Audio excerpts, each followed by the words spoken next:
My heels clicked against the marble floor, each step echoing through the grand lobby like I owned the place. Because, well, I did. The hotel smelled of fresh lilies and expensive coffee. Sunlight poured through the glass walls, catching in the gold accents of the chandelier above. Guests were checking in, their laughter mixing with the low hum of soft jazz. I kept my stride steady, my silk blouse smooth under my blazer, every hair pinned perfectly in place. I had become a woman people noticed when she entered a room. But I also knew how to hide what needed hiding. That morning, my phone buzzed, a number I hadn't seen in years.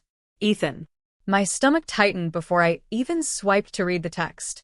We're in town. Staying at the Grand Meridian. Can we talk? The Grand Meridian. My Grand Meridian. I stared at the message, 1,000 memories rushing in. The slam of a hotel room door, the metallic click of the key turning, the humiliation of being told I wasn't welcome anymore. They had taken my room key once. Today, I held the master key to every door in this building. And if they wanted to talk, well, they'd have to do it on my terms. 5 years ago, I wasn't the woman who strode through marble lobbies in silk blouses. I was the girl who stood in a dimly lit hallway at the Grand Meridian, clutching a faded suitcase and a key card that suddenly meant nothing. I remember the cold bite of the air conditioning on my skin as Ethan's voice cut through me. You can't stay here anymore, Claire. It's not appropriate. Not appropriate. That's what he said, like I was some kind of stain on the family image. I laughed, but it came out brittle. It's a room, Ethan. I'm paid up through the month. He didn't look at me. Just signaled to the front desk manager, a man who'd known me since I was a teenager. Without meeting my eyes, the manager reached over and disabled my key. The small plastic card was still warm in my palm, but now it was useless. The weight of humiliation burned hotter than the Florida sun outside. I could feel the guests staring. A young woman with flushed cheeks, trying to keep her dignity while being quietly erased from a place she once called home. I dragged my suitcase out onto the curb, my fingers trembling. My whole life until that point had been a patchwork of temporary stays, bouncing between friends, short-term rentals, and family promises that evaporated as soon as I needed them to be real. This hotel was supposed to be different. Safe. Permanent. That night, I sat on a park bench 2 blocks away, my phone clutched like it could save me. That's when I called the only person who had never made me feel like a burden, my grandmother, Margaret. Her voice was warm honey. Baby, listen to me. You don't beg for a place at someone else's table. You build your own, and you set it with the finest china you can find. She couldn't send money. Her retirement barely covered her bills, but she did something better. She mailed me her old leather-bound planner. Inside, tucked between yellowed pages, was a list of contacts from her years running a small bed and breakfast in Maine. Start here, she'd written in her looping cursive. Start anywhere. Just start. I didn't know it yet, but that small act, that list of strangers' names and phone numbers, would become the first brick in the empire I was about to build. And I promised myself one thing: no one would ever take a key from my hand again. I didn't have much when I left that bench, just my grandmother's leather-bound planner, 1 carry-on suitcase, and a stubborn streak that refused to die. The first name on her list was Martha Lane, owner of a small family in coastal Maine. I called her the next morning from the bus station. My voice was steady, though my hands shook. I can work front desk, clean rooms, cook breakfast, whatever you need. Martha paused, then said, You sound like you mean that. Be here by Thursday. Those first months were brutal. The inn was old, drafty, and smelled faintly of salt and furniture polish. I made beds until my back ached, served blueberry pancakes with a smile that hid how exhausted I was, and learned to unclog a shower drain in under 5 minutes. But Martha saw something in me. She started teaching me the business side, how to read a ledger, negotiate with vendors, and upsell a suite without sounding like a salesman. Every lesson felt like another key sliding into a lock. By year 2, I was managing the inn full-time. I saved every tip, every bonus, every spare penny. No new clothes, no vacations, no late-night takeout. Just saving. When a small, rundown motel in Jacksonville went up for auction, I cashed out my savings and placed a risky bid. I won. That motel was my first property. The transformation was slow, but relentless. I repainted walls, replaced sagging mattresses, and brought in live music on Friday nights to fill the bar. By the end of the first year, we were profitable. I didn't stop. One motel became 2, then 4. I learned to negotiate deals over coffee instead of cocktails, to read contracts line by line until my eyes blurred. I took meetings in thrift store blazers, knowing one day I'd be able to afford the real thing.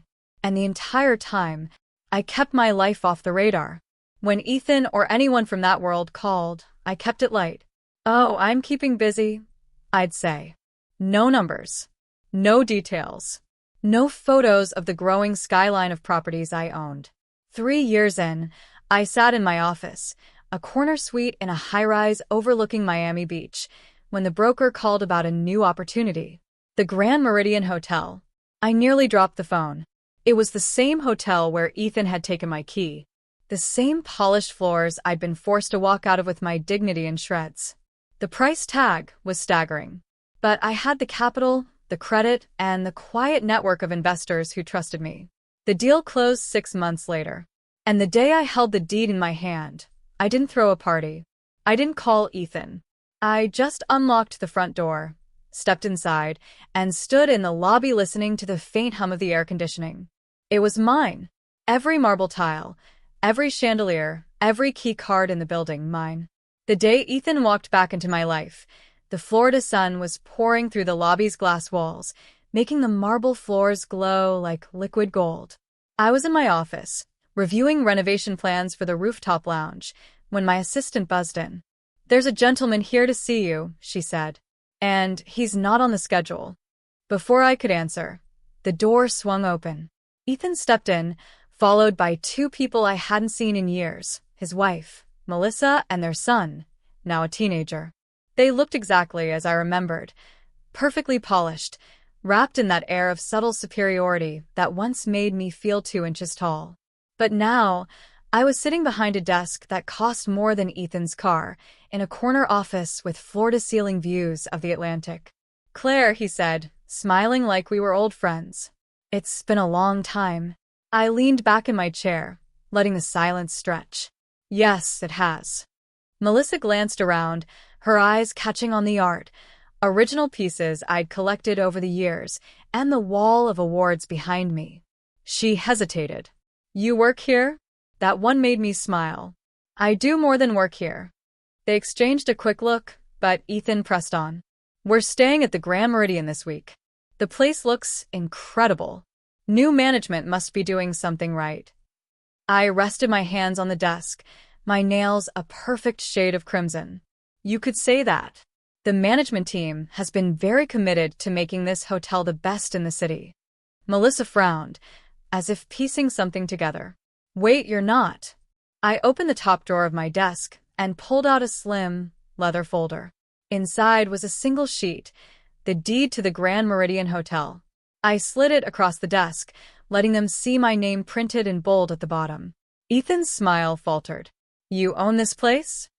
"Every square foot," I said softly, "including the room you'll be staying in." The silence that followed was almost delicious.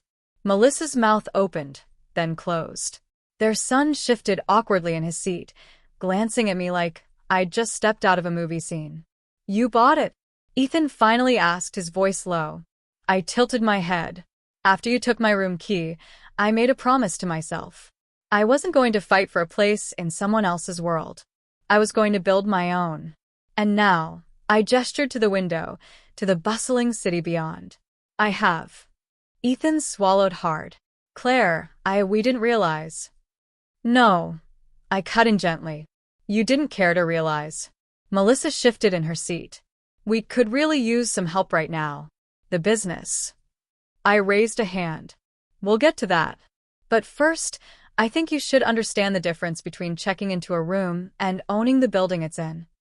I stood, walking to the window, the city sprawling beneath me like a living map of every decision I'd ever made.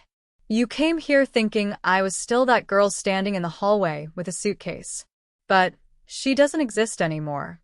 When I turned back, their faces were pale, their confidence cracked. And for the first time in years, I wasn't the one feeling small. I didn't sit back down right away. Instead, I let the silence hang between us. Not the awkward kind, but the kind that makes people squirm because they're realizing the balance of power has shifted. Finally, I returned to my chair, crossing my legs, my heels tapping lightly against the marble. "All right," I said. "Tell me what you need." Ethan glanced at Melissa, then back at me. "The business is failing. We made some bad investments and the bank's on our back. We're out of options." I studied him for a moment, remembering the man who once told me I lacked direction. Funny how life works. "And what exactly," I asked slowly, "do you expect from me?" Melissa spoke this time. "A loan. Just enough to get us through the next quarter. We'll pay you back." I leaned forward, resting my elbows on the desk. "I could write that check right now. But I don't just hand out money. If I help you, there will be conditions." They both nodded quickly, relief flashing across their faces. But they didn't realize these weren't going to be the kind of conditions they expected.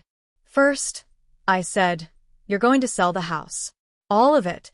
The manicured lawn, the golf club membership, the imported furniture. You're going to live within your means for the first time in your lives." Ethan's jaw tightened, but he stayed quiet. "Second," I continued, "Melissa, you're going back to school. You've talked for years about wanting to study design. Now you will, and you'll finish the program. No excuses." Her eyes widened, caught between shock and something else, maybe hope. "And third," I said, my voice firm but not unkind, "you will both work. Real work.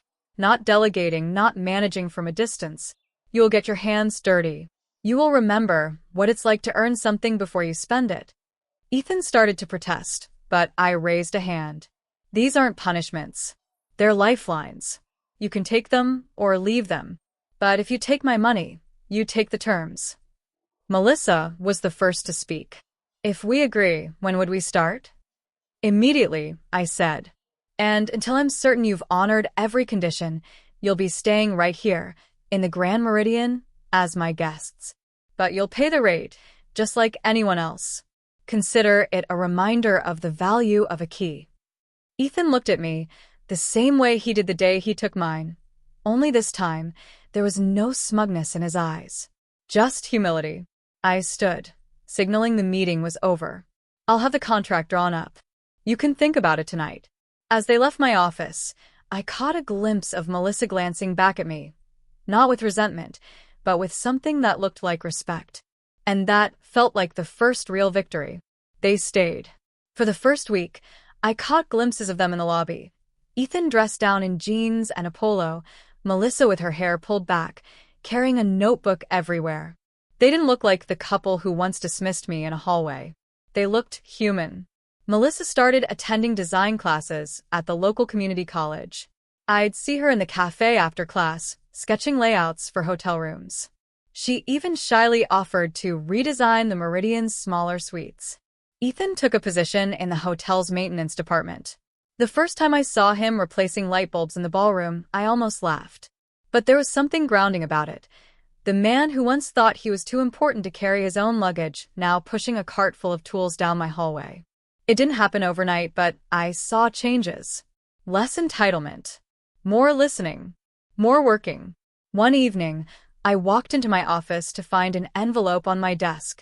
Inside was a single sheet of paper, a repayment schedule for the loan, signed by both Ethan and Melissa. At the bottom, in Melissa's handwriting, were 3 words: "Thank you, Claire."